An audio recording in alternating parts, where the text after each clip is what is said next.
ராஜாதி ராஜ ராஜ மார்த்தாண்ட ராஜ கம்பீர ராஜ குலத்திரஜ ராஜ பராக்கிரம ராஜ வைராக்கிய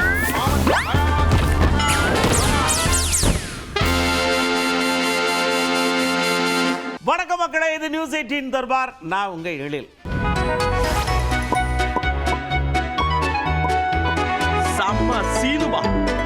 ஒரு 4 நாள் லீவ் ஆகி போச்சுன்னா நீங்க மறந்துடுவீங்களா? அதனால முதலமைச்சர் என்னென்ன கொண்டு வந்தாருன்னு நமக்கு தெரியணும்ரா. வாங்க சர்ன்னு ஒரு யூ டர்ன் போய் அங்க இருந்து லெப்ட்ல போய் அப்படி ஒரு ரவுண்ட் அடிச்சுட்டு வந்து நிற்போம். நாடாளுமன்ற மக்களவையின் மொத்த உறுப்பினர்களின் எண்ணிக்கையை 543 என்ற நிலையிலேயே நிரந்தரமாக்க வேண்டும். 2. தற்போதுள்ள மக்களவை உறுப்பினர்களின் இடங்களின் எண்ணிக்கையை மாநிலங்களுக்கிடையே, அதாவது விகிதாச்சார பிரதிநிதித்துவம் தற்போதுள்ள அளவிலேயே நிரந்தரமாக்க வேண்டும். 3.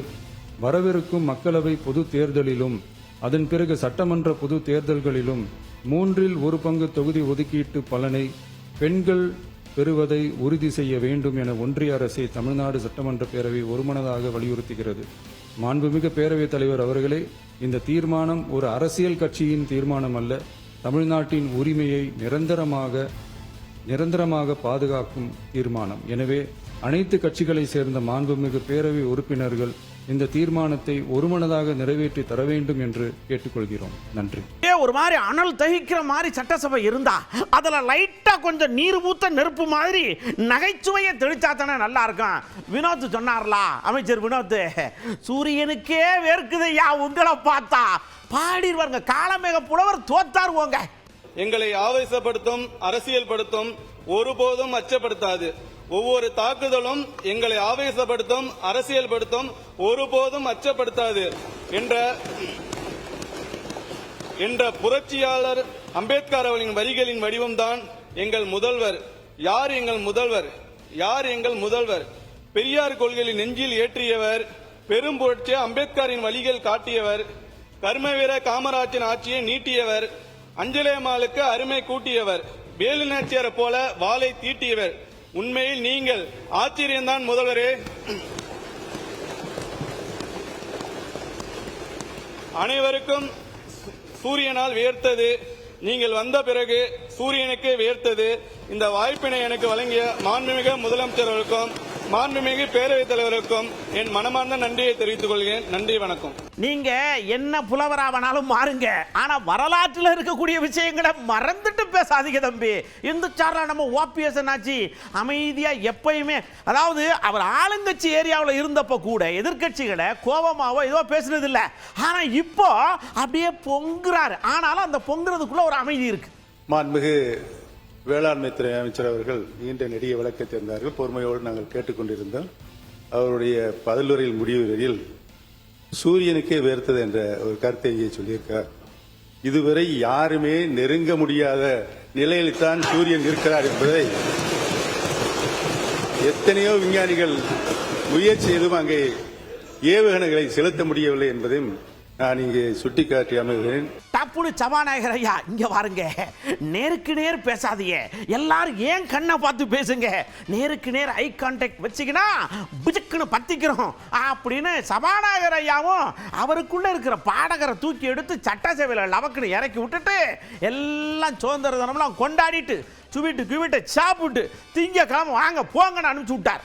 நீங்கள் பேசிக்கொண்டிருக்கிறதோ நினைவுகள் எல்லாம் வழக்கம் போல காடு விளைஞ்சன்ன மச்சான் நமக்கு கையும் காலம் தானே மிச்சம் என்று சொல்லுகிற அந்த பாடலோடு நானே போட போறேன் சட்டம், பொதுவில் நன்மை பொருந்திடும் திட்டம், நன்மை பொருந்திடும் திட்டம், நாடு நலம் பெறும் திட்டம், நன்மை பொருந்திடும் திட்டம் என்று பல திட்டங்களை எல்லாம் அறிவித்திருக்கின்றீர்கள்.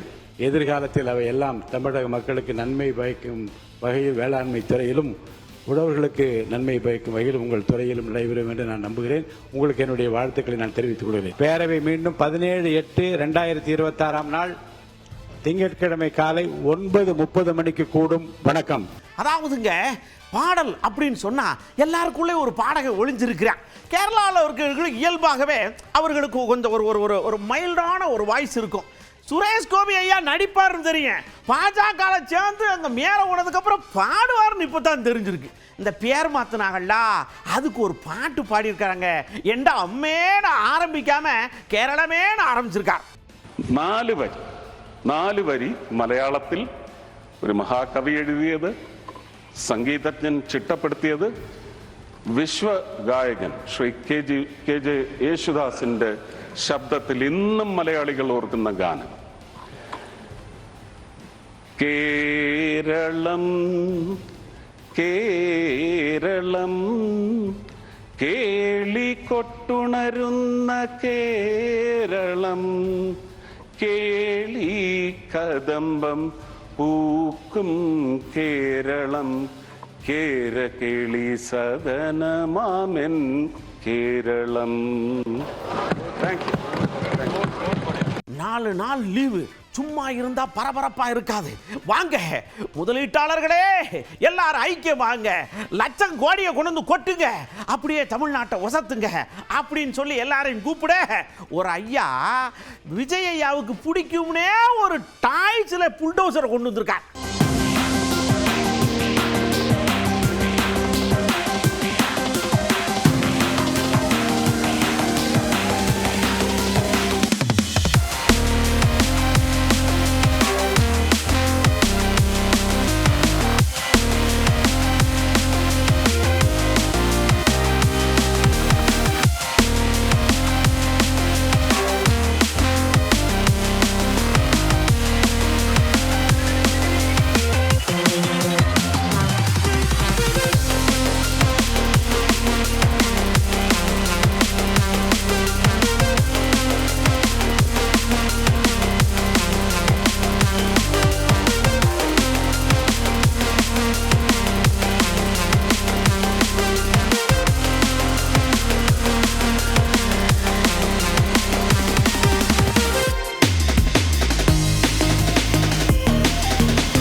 என்னென்ன பண்ண போறாங்க அப்படின்னு எல்லாரும் ஆவலோட பார்த்துக்கிட்டு இருக்கிற நேரத்தில் இதோ இந்த வேடையிலே ஒரே பொத்தானை அழுத்தி 8 திட்டங்களை சரக்கென்று முதல்வர் துவக்கி வைப்பார். அப்படி திரும்பினோட 8 சட்டுன்னு இதாகி போச்சு.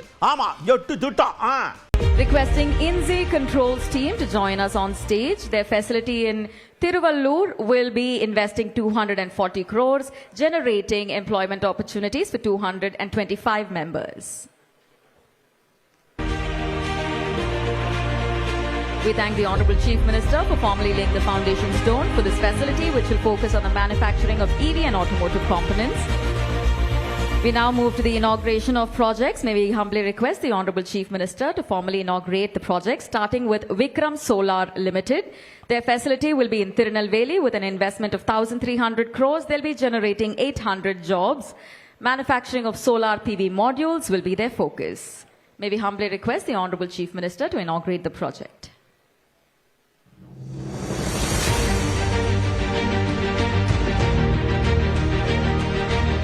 Joining us next on stage is the team from Michelin as they set up a facility in Tiruvallur, globally headquartered in France. They'll be investing 686 crores, creating 200 jobs with the manufacturing of tires. May we humbly request the Honorable Chief Minister to do the honors. At the Vetri Tamil Nadu Investment Conclave, humbly requesting the Honorable Chief Minister to do the honors.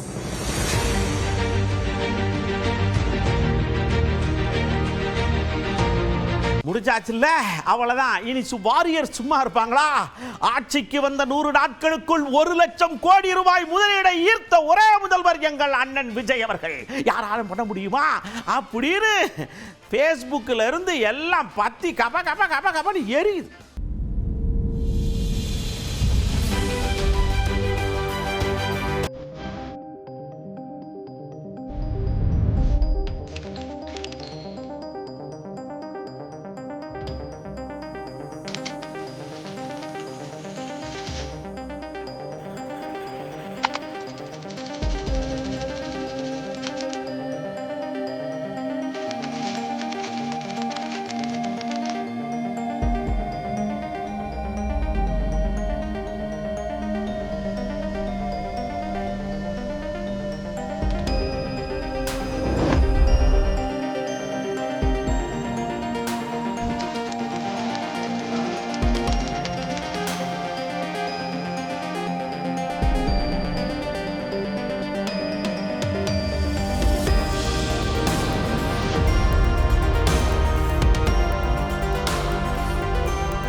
ஏத்துற மாதிரி ஏத்தி 17வது இடத்துல ஒன்றே நிப்பாட்டி விட்டிய. எங்க 1 லட்சம் கோடி கண்ணுல காட்டுங்கய்யா. 1 லட்சம் 1 லட்சம் 1 லட்சம்னா எங்க 1 லட்சம் அப்படின்னு அவரு கேட்காரு, நாங்க கேட்கல. ஒரு மாற்று அரசியலை முன்னெடுப்பதாக வீர வசனம் பேசி வந்தவர்கள் அதே பொருளாதார கட்டமைப்புக்குள் தங்களை சுருக்கி கொண்டது தாவேக அரசினுடைய வரலாற்று பிழையாகத்தான் இப்போது வெட்ட வெளிச்சமாக இருக்கிறது. ஆட்சிகள் மாறும்போது மக்கள் பெரும் எதிர்பார்ப்புடன் காத்திருப்பார். தங்களை மீட்க ஒரு புதிய வெளிச்சத்தை தேடிய மக்களுக்கு இந்த பட்ஜெட் காருள் இருளை தான் பரிசாக தந்திருக்கிறது. வெற்றி பட்ஜெட் என்று முழங்கிய தாவேகா இன்றைக்கு வெற்றி பட்ஜெட்டை தந்திருப்பது வெட்ட வெளிச்சமாகியிருக்கிறது. இன்றைக்கு மாண்புமிகு முதல்வர் தலைமையிலே வெற்றி தமிழ்நாடு என்று முதலீட்டாளர்கள் மாநாடு முழக்கமும் அழைப்பே இல்லாமல், தொழில் முதலீட்டாளர்களுக்கு முறையான அழைப்பே இல்லாமல் தொழில்துறையின் இந்த மாநாடு எந்த நிலையிலே இருக்கிறது என்பதற்கு சான்றுதான் விஜய் பொறுப்பேற்றதற்கு பிறகு 4 மாநிலங்களிலே பொறுப்பேற்றார்கள். 6வது இடத்திலே இருந்த தமிழ்நாட்டினுடைய தொழில்துறை விஜய் பொறுப்பேற்றதற்கு பிறகு 17வது இடத்திற்கு தள்ளப்பட்டிருக்க அந்த சாதனையும் வேதனையும் நாம் என்னவென்று சொல்வது? சடக்குன்னு மார்க்கண்டையா இந்த இப்போ சமீபத்தில் உள்ளுதுக்கு போட்டாள்ல, அப்படியே வெளியில் வந்து எத்தனை முறை ஓட்டாலும் பாளையங்கோட்டை சிறையிலே பாம்புகள் பள்ளிகள் நடுவினிலே அஞ்சாமல் நின்ற எங்கள் கலைஞரையா போய் நிப்பாப்னு பாட்டு பண்ணார்ல. அவர் கேட்காரு, கரண்ட் பில்லை ஏற்றி விட்டாங்க, அவங்களே ஒத்துக்கிறாங்க. இந்த நகராட்சி சொத்து வரியெல்லாம் சரட்டுன்னு ஏறுது. 5000 கட்டுறவங்க இடத்துல 30,000 கட்டுறவங்காக என்ன நடக்குதே தெரியல ஐயா அப்படின்னு அவர் ஒரு குண்டத்துக்கு போடுறார். 1 லட்சம் பேருக்கு மின் கட்டண உயர்வு கூட்டியிருக்குன்னு சொல்லி அவங்க அமைச்சரே ஒத்துக்கிறாரு. எல்லாருக்குமே 2000 ரூபா வர்றது 6000 ரூபா வருது, 5000 ரூபா வந்திருக்கு, நிறைய கூடுதலாக இருக்குது. பல்வேறு விஷயங்கள் வந்து இனிமேல் தான் அது தனி மனிதர்களாக எங்களுக்கு புகார் வரலைன்னு சொல்கிறாரு. அது இனிமேல் தான் நீங்கள் எல்லாருமே உங்களுக்கு இப்போ நீங்கள் வந்திருக்கக்கூடிய பத்திரிகையாளர்களே எல்லார் வீட்லேயும் இது பாதிக்கப்பட்டிருப்பீங்கன்னு நினைக்கிறேன். புகார் பெட்டியில் உங்களுடைய மனுக்களை நீங்கள் கொடுங்க, அதுக்கு பிறகு பார்த்துக்கலாம். தப்புன்னு இந்த விஷயத்தை மீன்வளத்துறை அமைச்சர் காதல கொண்டு யாரோ ஓதியிருக்காங்க. அவரு மற்ற டிபார்ட்மெண்ட் மாதிரி இல்லாமல் நம்ம டிபார்ட்மெண்ட் உஷாரா இருக்கணும், நம்ம முதல்வர் ஐயாட்ட பாராட்ட வாங்கி குவிக்கணும், தீட்டுங்க திட்டம் பூரா தீட்டுங்க, மீனவர்களுக்கு என்னென்னலாம் போடலாம், வலையை வாங்கலாமா, போட்டை வாங்கலாமா, டீசலுக்கு மானியம் கொடுக்கலாமா, கடல் தண்ணியை நல்ல தண்ணியாக மாற்றலாமான்ற அளவுக்கு யோசிக்காகலாம். ஒருவேளை ஆக்குனாலும் ஆக்குவாக விட்ரு. நண்பர்களே வணக்கம் வணக்கம் வணக்கம். ஊடக நண்பர்களே வணக்கம் வணக்கம். சார், இந்த 2ஆம் தேதி மீனவர் மானிய கோரிக்கை வருது. மீனவர்களுடைய எதிர்பார்ப்புகள் எப்படி இருக்குன்னு நினைக்கல? ரொம்ப ஃபேவரபுளாக இருக்கும். அவங்களுக்கு ரொம்ப சப்போர்ட்டிவாக எல்லா மெஷர்ஸும் எடுத்திருக்கிறோம். மாண்புமிகு முதலமைச்சர்கிட்ட பேசியிருக்கிறோம். ஃபினான்ஸ் மினிஸ்டரும் நமக்கு வந்து சப்போர்ட்டிவாக இருக்கிறாங்க. நல்ல திட்டங்கள் மீனவர்களுக்கு உகந்ததாக எல்லாமே நன்மை நடக்கிற மாதிரி இருக்குது. ஒரு மாபெரும் துறைங்க, கடல்ல மீனை அறுவடை பண்ணி கொண்டு வந்த துறை. அந்த துறையை என்னைய நம்பி கொடுத்துருக்காங்களே அந்த மக்களுக்கு, எங்க பொதுச் செயலாளருக்கு, எங்க தலைவருக்கு நான் என்னத்தை இது பண்ண எல்லாம் அவனுடைய மகிமை உண்டாகட்டும் அப்படின்னு சொல்லி அப்படியே பூத்தார். மகிமைனா மகிழ்ச்சி அப்படின்ற மாதிரி நீங்க எடுத்துக்கலாம். அவர் சொல்லலை, நாமளா சொல்றோம், நீங்க எடுத்துக்கங்க. முதல்ல மாண்புமிகு முதலமைச்சருக்கு நன்றியை தெரிவிச்சுக்கணும். எனக்கு இந்த வாய்ப்பு அளித்ததுக்கு, இந்த பொறுப்பு கொடுத்ததுக்கு ரொம்ப ரொம்ப ரொம்ப ரொம்ப நன்றி. எங்களுடைய அன்பு அண்ணன் ஜெனரல் செக்ரட்டரி ஆனந்தனனுக்கும் என்னோட நன்றியை தெரிவிச்சுக்கிறேன். கழகத்தில் இருக்க முக்கியமான பொறுப்பில் இருக்க எல்லாருக்கும் என்னோட நன்றியை தெரிவிச்சுக்கிறேன். முக்கியமாக என்னுடைய மக்கள், தூத்துக்குடி மக்கள் என்னை நம்பி வாக்களித்து என்னை வந்து இந்த இடத்துல கௌரவப்படுத்தி வச்சிருக்கிறதுக்கு ரொம்ப ரொம்ப ரொம்ப நன்றி. இது ரொம்ப ஒரு முக்கியமான பொறுப்பு. இந்த பொறுப்பை சீரும் சிறப்பமாக செய்யணும். கண்டிப்பாக தளபதியுடைய அவருடைய இந்த ஹானரை மென்மேலும் வந்து நான் மகிமைப்படுத்துவேன். இங்கே பாருங்க, இன்னைக்கு நீங்கள் வந்துட்டிய, நாங்கள் மேலே போவோம், கீழே வருவோம், சைடில் போவோம், வருவோம் போவோம், அப்படியே சட்டையில் தூசி விட்டால் தட்டி விட்டு பூச்சட்டை வாங்கி போட்டு போயிட்டே இருப்போம். அந்த மாதிரி தான் இன்னைக்கு நீங்கள் இருக்கிய, பார்த்துருங்க, அடுத்து நாங்கள் வருவோம், பார்த்துக்கிடுங்க அப்படிங்கிற மாதிரி ஐயா சொல்கிறாங்க. எதை மனசில் வச்சுட்டு சொல்கிறாங்க அப்படின்னு எல்லாரும் கேட்காங்க. திராவிட கட்சிகளை பாதிக்குதா? அதெல்லாம் எங்கள் கட்சியெல்லாம் யாரும் பாதிக்க முடியாதுங்க. நாங்கள் எவ்வளோ வாக்குகள் வாங்கியிருக்கிறோம், எத்தனை சட்டமன்ற உறுப்பினர் வந்திருக்கோம் நீங்கள் பார்த்துருக்கீங்க. ஒரு எம்எல்ஏ இல்லாத திமுக மிகப்பெரிய ஆளுங்கட்சியாக வந்திருக்கு, மிகப்பெரிய வெற்றி பெற்றிருக்குது. தேர்தல் ஜனநாயகத்தில் ஒரு தேர்தலில் வெற்றி பெறுறது, தொடர்ந்து 4 தேர்தலில் ஜெயிச்சுக்கிறோம். 99 நாடாளுமன்ற தேர்தல், 2021 சட்டமன்ற தேர்தல், உள்ளாட்சி தேர்தல், 2024 நாடாளுமன்ற தேர்தல், தொடர்ந்து 4 தேர்தலில் ஜெயிச்சுக்கிறோம். இந்த தேர்தலையுமே எங்கள் கூட்டணியில் 74 பேர் நாங்கள் ஜெயிச்சுக்கிறோம். அதனால் தேர்தல் வெற்றி வாய்ப்பு இல்லைன்னு சொல்கிறது, தொடர்ந்து ஒரு அரசியல் கட்சி தொடர்ந்து ஜெயிச்சுக்கிட்டே இருக்க முடியாது. அதுக்காண்டி மக்கள் மன்றத்தில் என்ன மக்களுடைய ஜஸ்டிஃபிகேஷன் என்ன சொல்லியிருக்கிறாங்க, இப்படி எதிர்க்கட்சியாக நாங்கள் எப்படி செயல்பட போகிறோம், இந்த ஆளுங்கட்சி எப்படி செயல்பட்டுக்கின்றதை நீங்கள் பார்க்கணுமே ஒழிய, இந்த தோல்வி இதெல்லாம் எங்களுக்கு என்ன இல்லை, சின்ன விஷயம் அது. இதில் ஒரு மிகப்பெரிய வெற்றி தான் நாங்கள் பெற்றிருக்கிறோம். அடுத்த கட்டத்தை நோக்கி நகர்ந்து போவோம். அப்படியே நம்ம விளையாட்டுத்துறை அமைச்சர் ஆதவ் அர்ஜுனா அவர் மனசுக்குள்ள யாரோ ஈட்டியை வச்சு நங்குன்னு குத்திருக்காங்க. என்னத்துக்குன்னு கேட்டா, நமக்கு எவ்வளவோ ஆற்றல் இருக்குது, அறிவு இருக்குது, இதெல்லாம் இருக்குது. ஆனா நம்ம ஊர்ல இருந்து ஒரு பிரதமர் இல்லையே, அது எனக்கு முள்ளா குத்துது, ஈட்டியா குத்துது. அதை எடுத்து தூர எரிஞ்சு சடக்குன்னு நான் கொண்டே பிரதமரான ஒரு தமிழரை நம்ம தமிழ்நாட்டில் இருந்து கொண்டு உட்கார வைக்கணும்னு சபதம் எடுக்க போறோம்கார். எடுத்துருவார் போல் இருக்கு. 5-6 வட மாநிலங்கள் சேர்ந்தால் ஒரு பிரதம மந்திரியை உருவாக்க முடியும் என்கின்ற நிலை இன்றைய வரையும் இருந்துட்டு இருக்கு. அதை மாற்றப்பட வேண்டும். தென்னிந்தியாவிலிருந்து, ஏன் தமிழ்நாட்டிலிருந்து ஒரு பிரதம மந்திரி எதிர்காலத்தில் உருவாக்கப்பட வேண்டும். அதிகாரம் உத்தரப்பிரதேசுக்கோ, பீகாருக்கோ, குஜராத்துக்கோ மட்டுமல்ல. நம்மளுடைய குரல் சட்டமன்றத்தில் ஒலித்தது போல ஒரு நாள் பாராளுமன்றத்தில் ஒரு பிரதம மந்திரியாக ஒலிக்க வேண்டும். டக்குன்னு ராஜேஷ்குமார் ஐயா எந்திரிச்சார். உங்கள் ஈட்டி தைத்த மனதிற்கு மருந்தாக நான் ஒன்று சொல்லுகிறேன். நீங்க ஏன் கவலைப்படுறீங்க? நம்ம ராகுல் ஐயாவும் தமிழர் தான். என்னது அப்படின்னு கேட்டா, ஆமா, அடிக்கடி தமிழ்நாட்டுக்கு வராரு, நல்லா பேசுறாரு, தாவி குதிச்சு ஸ்வீட் வாங்கி எல்லாருக்கும் கொடுக்குறாரு. அவரை நம்ம பிரதமர் ஆக்கி விட்டா அவரும் தமிழர் தானே, ஏகப்பட்டது செஞ்சு விட்டு போயிடுவார்ல, அப்புறம் ஊடு மடமை சேர்ந்து நம்மளும் பிரதமர் ஆயிடுவோம் அப்படிங்கிற மாதிரி சொல்றாரு.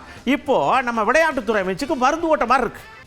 இல்லை, அவர் சொன்னது அவருடைய நிலைப்பாடு என்னன்னா தென்னிந்தியாவில் பிரதிநிதித்துவம் வேணும்னு சொல்லியிருக்காரு. அது இப்போ அவருடைய நிலைப்பாடை சொல்லியிருக்காரு. எங்களுடைய தலைவரை பொறுத்தவரையிலும் காங்கிரஸ் கட்சியினுடைய தலைவர், நாங்கள் எதிர்பார்க்கின்ற தலைவர், பாராளுமன்றத்தினுடைய எதிர்க்கட்சி தலைவர், அவர் எல்லாரையும் அழைத்து சொன்னக்கூடிய மதிப்பிற்குரிய ராகுல் காந்தி அவர்கள் 2029 நிச்சயமாக பிரதமராக வருவார்கள். அதில் ஒரு சந்தேகமும் இருக்காது. தப்புன்னு ராஜேஷ்குமார் ஐயாட்ட, ஐயா இங்க வாங்க, ராகுல் காந்தியை பிரதமர் ஆகிறதெல்லாம் இருக்கட்டும், விஜய் ஐயாவை பிரதமராக போயிடலாம்ல, அதுக்கு உள்ளுக்குள்ள ஏதோ வேலை நடக்காம. ஐயா, இதை பற்றி எனக்கு சத்தியமாக ஒன்றும் தெரியாது. நீங்கள் வாட்டுக்கு திடுது பண்ணி ஏதாவது குண்டை தூக்கி போட்டு ஏதாவது இது பண்ணி விட்டுறாதீங்க. ஒருவேளை அப்படி இருந்துச்சுன்னா நான் உங்களுக்கு சொல்லுவேன். இப்போ எங்களோட இலக்கு என்னன்னா, மக்களை அப்படியே மகிழ்ச்சி கடலில் ஆழ்த்தி மேலே தூக்கி கொண்டு வந்து நிறுத்துறது மட்டும்தான். அவ்வளோதான் அப்படின்ட்டார். யூகத்திற்கெல்லாம் பதில் சொல்ல முடியாது. இப்போ சிறப்பாக ஒரு லஞ்சம் வாங்காத, ஊழல் செய்யாத ஒரு அரசு தமிழ்நாட்டில் இருக்குது. எங்களுக்கு சிஎம் நிறைய அட்வைஸ் பண்ணியிருக்காரு. அந்த அடிப்படையில் இன்னைக்கு காங்கிரஸ் கட்சி கிட்டத்தட்ட 1967க்கு பிறகு 59 வருடம் கழிச்சு நாங்கள் காங்கிரஸினுடைய பெருந்தலைவர் காமராஜர் என்ன கனவு கண்டாரோ, அந்த தொண்டர்கள் என்ன கனவு கண்டாரோ, அந்த அடிப்படையில் இன்னைக்கு 2 அமைச்சர் எங்களுக்கு கொடுத்துருக்காங்க. நாங்கள் கூட்டணியோடு இணைந்து மக்களுக்கான வளர்ச்சி திட்டங்களை கொண்டு வரதான் எங்களுடைய இலக்கு. சட்டுன்னு அப்படியே மாறுது சீனு. என்னன்னா, ஒருத்தர் போய் புஸ்தகத்தெல்லாம் ஆய்வு பண்றார். அந்த புஸ்தகத்தை எப்படி இருக்கு, அது அப்படி புதுசா இருக்கா, உள்ள இருக்கிற எழுத்துக்கள்லாம் அச்சிடப்பட்டு இருக்குதா, நல்லா தெரியுதா, இந்த புஸ்தகத்தினுடைய அம்சம் என்ன, அப்படி ஆய்வு பண்றார். யாருன்னு பார்த்தீங்கன்னா, தமிழ்நாடு பாடநூல் கழக தலைவர் மணி. அவர் கேட்கார் சடக்குன்னு, லியோனி ஐயா எங்க இருந்தார்ல, எத்தனை வாட்டி வந்தாரு, நான் பாருங்க வந்துக்கிட்டே இருக்கேன், இன்னும் டெய்லி ஆய்வு நடந்துக்கிட்டே இருக்கும், களப்பணியில் நான் என்னை அடிச்சுக்க ஆளே இல்லைங்க.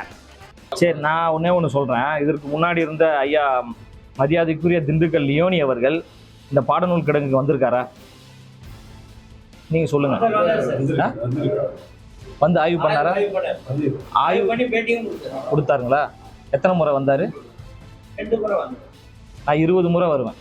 எழுதி வச்சுக்கோங்க, நோட் பண்ணுங்க. 20 முறை வருவேன். எந்த பிரச்சனைகள் என்றாலும் அதை உடனுக்குடன் சரி செய்வேன். தமிழ்நாடு முழு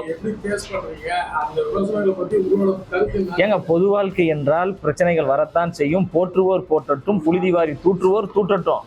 நம்மளுடைய பணி என்பது சேவை செய்யக்கூடிய பணி, மக்கள் பணி. மக்களுக்கு உழைப்பதற்காக மாண்புமிகு தமிழ்நாட்டின் முதலமைச்சர் ஒரு ஏழை எளிய பாமர குடும்பத்தை சார்ந்த எனக்கு மிகப்பெரிய ஒரு வாய்ப்பு கொடுத்திருக்கிறாரு. இந்த வாய்ப்பை சரியான முறையில் பயன்படுத்த வேண்டும் என்பதற்காக பல பணிகளை செய்து கொண்டிருக்கிறோம். பாடநூல் தமிழ்நாடு பாடநூல் மற்றும் கல்வியியல் கழகத்தின் தலைவராக லயலாமணி என்பவரை நியமித்தோம். அவர் என்ன செய்தார் என்று நான் இந்த பதவியிலிருந்து போன பிறகு ஒட்டுமொத்த பத்திரிகையாளர்களும் வியந்து பார்க்கக்கூடிய வகையில், பாராட்டக்கூடிய வகையில் மிக சிறப்பான செயல்பாடுகள் அனைத்தையும் செய்து கொண்டே இருக்கிறேன். அதுக்கான அறிவிப்புகள் எல்லாம் வரும். சட்டசபை என்னையா சட்டசபை?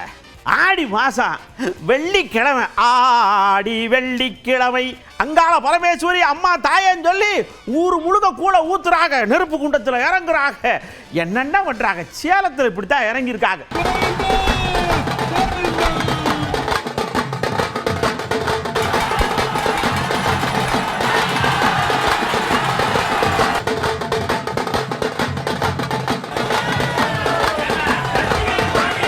அப்படியே சர்ன்னு சேலத்திலிருந்து ராமேஸ்வரம் போகிறோம். என்னன்னா அவ்வளோ பெரிய தேரை வச்சுருக்காங்க, இழுக்காகல்ல, அது அப்படியே ஆனை வாரி அம்பாரி வாரின்னு சொல்லி டக்குன்னு டக்குன்னு போகாது.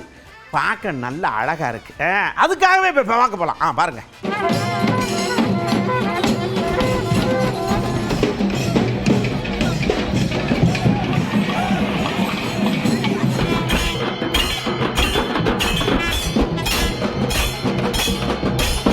ஆசையாக வளர்த்துருக்கோம், ஏதோ அவசரத்தில் போய் கட்டி விட்டோம். அந்த மாடு அவள் மின்மாட்டியில் கட்டிப்பா விட்டுருக்கு, சாக்கடிச்சு இதாச்சு உயிரிழந்து போச்சு. அவங்களுக்கு இவ்வளோ ஆசையாக வளர்த்த மாடு இப்படி கிடக்கேன்னு பார்த்தோன்னே கோவப்பட்டாங்க. கோவப்பட்டு நீ தானே என் மாட்டை இது பண்ணேன்னு சொல்லி அந்த மின்மாற்றியை போட்டு அடின்னு பொழந்துட்டாங்க. நல்ல வேளை அது கோவப்பட்டு மின்சாரத்தை இந்த பக்கம் திருப்பாமல் இருந்துச்சு.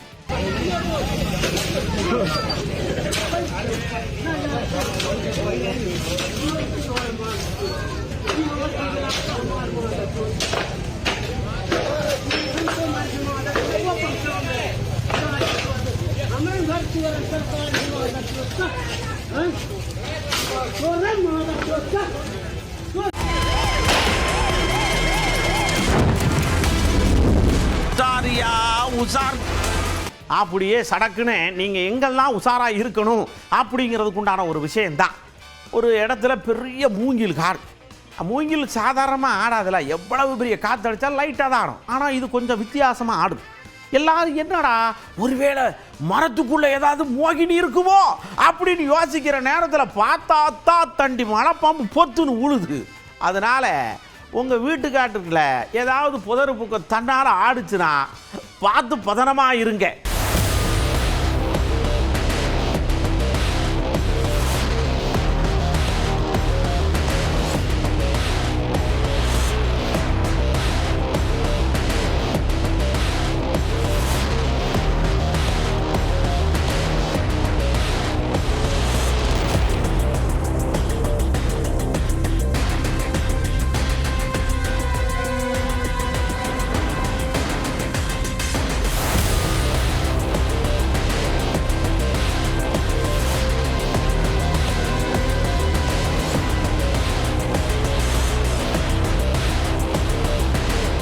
அப்படியே பஞ்சாபில், அதாவது நாம் என்ன சொன்னாலும் கேட்குறதே இல்லை.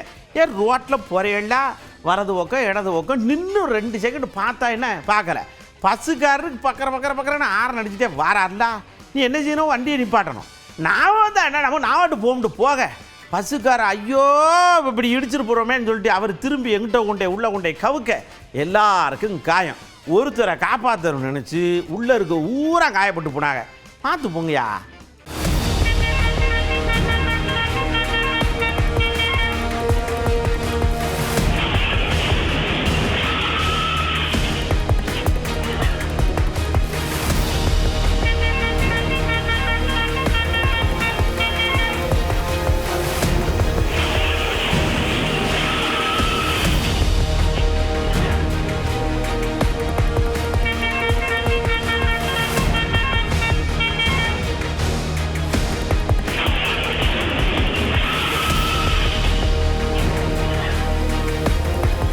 அதாவதுங்க நமக்கு போகிறதுக்கு ஒரு வழி வர்றதுக்கு வழின்னு இப்போ நிறையா பண்ணிட்டாங்க. முந்தி தான் ஒரு ரோடு இருக்கும், போக வர இருக்கும், அதில் கொஞ்சம் எக்குத்தப்பா மோதுவும் செய்வோம்.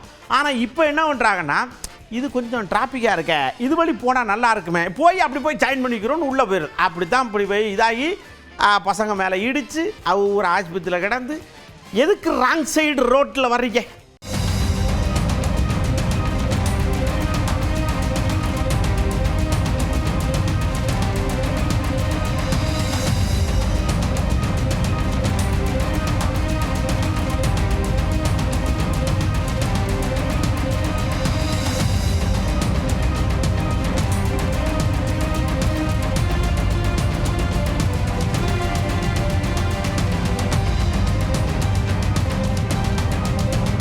தர்பூசணி நடிகர், அதாங்க வாட்டர்மெலன் ஸ்டார்னு ஒருத்தர் சொல்லுவாங்கல்ல, அவர் ஒரு விழிப்புணர்வு வீடியோ கொடுத்துருக்கார்.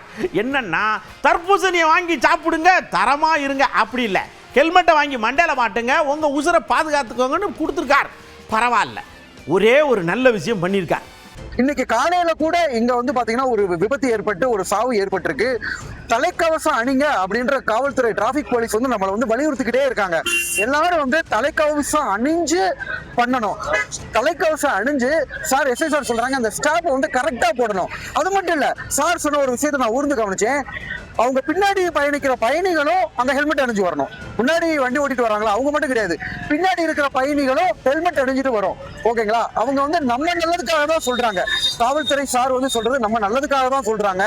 நம்ம எல்லாருமே அந்த விழிப்புணர்வு பண்ணணும்.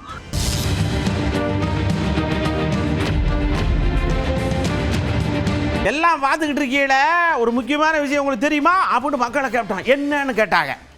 இந்த 15ஆம் தேதிக்குள்ள இந்த KYC அப்படின்னு இருக்குல்ல, அந்த KYCயை இந்த சிலிண்டர் வாங்குற ஏரியாவில் போய் நீங்கள் புதுப்பிச்சிடணும். அப்படியே புதுப்பிக்கலைன்னா உங்களுக்கு ஒன்றுமே சிலிண்டர் கிடைக்காது. ஏன்னா வளைகுட அங்கே இப்போ ஈரானில் அங்கிட்ட சண்டை நடக்கு, கேஸ் வரமாட்டேங்க, வர்ற கேஸ் உங்களுக்கு கொடுக்க பத்தலை. அப்போ நீங்கள் தான் வாங்குறீங்களா அப்படின்னு நாங்கள் ப்ரூவ் பண்ணணும்ல அப்படின்னு இருக்காங்க. உங்களுக்கெல்லாம் தகவல் தெரியுமா? பண்ணிட்டீங்களா? பண்ணலைன்னா சடவுடன்னு பண்ணிடுங்க அப்படின்னு கேட்டோம். சொல்லியிருக்காங்க மழை. KYC அப்டேட் பண்ணுறது ஒரு நல்லது. சிலிண்டர் வந்து அதிகமாக யாரும் புக் பண்ணாமல் இருப்பாங்க. கரெக்டான எல்லாத்துக்கும் ஒரே மாதிரி சிலிண்டர் கிடைக்கும். மந்த்லி ஈஸியாக எடுத்துக்கலாம். நாங்கள் பண்ணிட்டோம், நீங்களே எல்லாருமே சீக்கிரம் அதை பண்ணுறதுக்கு பாருங்கள். கவர்மெண்ட்லேருந்து எந்த ரூல்ஸ் வரல, கம்பெனிக்காரங்களும் எதுவும் சொல்ல கிடையாது. சிலிண்டர் போட வரவங்களோ இல்லை அந்த சிலிண்டர் சம்மந்தப்பட்டவங்களாம் இப்போ வரையுமே யாருக்கிட்டையுமே இன்ஃபார்ம் பண்ணல. இப்போ எங்கள் அம்மா இறந்துருப்பாங்க, எங்கள் அம்மாவோட புக்குவை வச்சு நான் இது மாதிரி யூஸ் பண்ணிகிட்டே இருக்கேன். ஒன்று அதை என் பேருக்கு சேஞ்ச் பண்ணணும், அப்படி இல்லாட்டி அதை சரண்டர் பண்ணணும். கஸ்டமரோட ஆதார் கார்டு மட்டும் இருந்தால் போதும். சப்போஸ் அவங்களால பண்ண முடியல அப்படின்னா அவங்க ஃபோன் மூலியமே ஹலோ பிபிசிஎல்னு ஒரு ஆப் டவுன்லோட் பண்ணி அது மூலியமா அவங்க KYC பண்ணிக்கலாம். ஆதார் கார்டு, சிலிண்டர் புக்கு ரெண்டு மட்டும் கொண்டு வரணும். இப்போ செல்ஃபோன் இருக்கிறதுனால நிறைய பேர் செல்ஃபோன்லேயே பதிவு பண்ணுறாங்க. ஆப் மூலயமா பதிவு பண்ணிக்கலாம். அது விவரம் தெரிஞ்சவங்க அதில் பண்ணிக்கலாம். அதனால் KYC கட்டாயம் அப்டேட் பண்ணணும். இவங்க சொல்கிறபடி பார்த்தா கட்டாயம் அது வந்து பதிவு செய்யணும். இப்போ நான் வந்து ஃபோன் யூஸ் பண்ணுறேன் அதிகமாக, அதனால எனக்கு தெரியுது, ரீல்ஸை பார்த்து தெரிஞ்சுக்கிட்டேன். ஆனால் எல்லாருக்கும் தெரியும்னு சொல்ல முடியாது இல்லையா? இப்போ என்ன சில பேர் படிக்காதவங்க இருக்கிறாங்க, படித்தவங்க விவரம் தெரிஞ்சவங்க பதிவு பண்ணிவிடலாம். படிக்காதவங்க என்ன பண்ணுவாங்க? கொஞ்சம் கஷ்டம் தானே. அவங்க வந்து ஆதார் கார்டு ஜெராக்ஸ் கேட்டாங்க, வந்து ஏற்கனவே வந்து இது கேஸோட பில் கேட்டாங்க, வந்து அந்த ரெண்டு தான் வந்து, மற்றபடி எதுவும் இல்லை வந்து. அப்படி ஒன்றும் எந்த தகவலும் எங்களுக்கு வரல. எங்கள் வீட்டில் எதுவுமே அப்படி எதுவுமே எடுக்கலை. இது மாதிரி நாங்கள் எதுல நியூஸ் பார்க்கவே இல்லை. எதுவும் சில திடீர்னு இது மாதிரி அறிவிச்சாக்கா நாங்கள் எங்கே போய் இது பண்ணுறது? நாள் கொஞ்சம் எக்ஸ்டெண்ட் பண்ணாக்கா நல்லாயிருக்கும். 15ஆம் தேதி வந்து பார்த்தீங்கன்னா கவர்மெண்ட் லீவு, மறுநாள் சண்டே வருது, அதுக்கப்புறம் திங்கக்கிழமை தான் வருது. நீங்கள் இது பார்த்தீங்கன்னா ஒரு 1ஆம் தேதி வரைக்கும் நீங்கள் எக்ஸ்டெண்ட் பண்ணி கொடுத்தாதான் மக்களுக்கு வந்து பார்த்தீங்கன்னா பயன்பாடாக இருக்கும். 15ஆம் தேதி வந்து டேட் இருக்குன்னு சொல்கிறாங்க. அது எப்படின்னு தெரியலைங்க இப்போ வரையும்.